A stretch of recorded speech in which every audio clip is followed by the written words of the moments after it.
Hello friends, మీరు ఇప్పుడు లైఫ్లో ఎదగాలనుకున్నారనుకోండి, మీ ఫ్రెండ్షిప్ ఎలాంటి వాళ్ళతో చేయాలంటే మీకన్నా సూపర్ డూపర్ సక్సెస్ అయిన వాళ్ళతో ఫ్రెండ్షిప్ చేయాలి.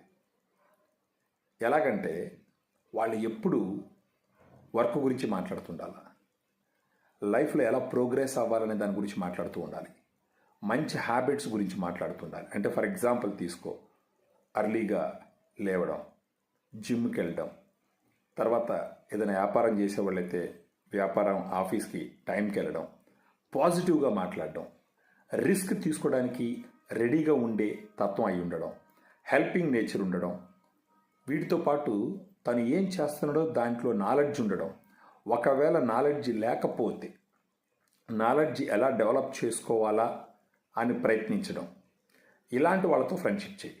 అప్పుడు ఏమవుతుందంటే వాళ్ళని చూసి నువ్వు ఇన్ఫ్లుయెన్స్ అవుతావు. అదే కాకుండా వాళ్ళు ఒకవేళ ఎప్పుడన్నా నువ్వు డల్ అయినావు, అప్పుడు వాళ్ళు నీకు ఇన్స్పిరేషన్గా తయారవుతారు. ఫర్ ఎగ్జాంపుల్, ఒక 10 మంది ఫ్రెండ్స్ ఉన్నారు. మోస్ట్ ఆఫ్ ద టైమ్స్ నువ్వు ఏం చేస్తావంటే నీకన్నా సీనియర్స్తో ఫ్రెండ్షిప్ చేయి. లైఫ్లో ఎన్నో ఛాలెంజెస్ ఎదుర్కొని ఎదిగిన వాళ్ళతో ఫ్రెండ్షిప్ చేయి. సో వాళ్ళు చేసిన పొరపాట్లు చెప్తారు, నువ్వు చేయకుండా ఉండవలసిన పొరపాట్ల గురించి కూడా చెప్తారు. వాళ్ళు ఏం చేస్తే సక్సెస్ అయినారన్న విషయం గురించి కూడా నీతో షేర్ చేస్తారు. జెలస్ లేకుండా ఉండే వాళ్ళతో ఫ్రెండ్షిప్ చేయి. నీ ఫ్రెండ్షిప్ సర్కిల్ డిసైడ్ చేస్తుంది నీ ఫ్యూచర్ ఎలా ఉంటుంది అనేసి.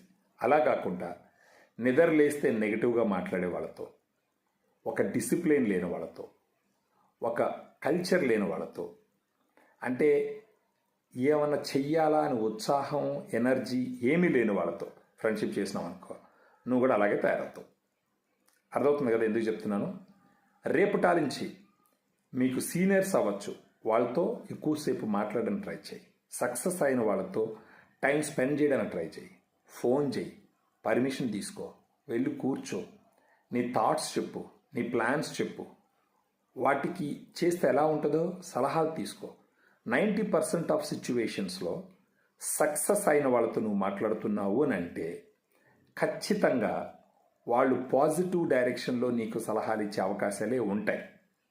నెగిటివ్గా మాట్లాడే ఛాన్సెస్ చాలా చాలా తక్కువ ఉంటాయి. సో మనిషి ఎదగాలి అంటే ఫస్ట్ నీకు ఉండాల్సింది positive thinking, positive thought process. దానితో పాటు బాడీస్ ప్రిపేర్నెస్, రెడీనెస్, అంటే ఎక్స్ట్రా టైం వర్క్ చేయడం, ఏదైనా పని అయిపోవాలంటే లేచి వెళ్ళిపోవడం, ఇలాంటివన్నీ. సో అర్థమైంది కదా? లైక్ చేసేది ఉంటే లైక్ చేయి, షేర్ చేయి, సబ్స్క్రైబ్ చేయి.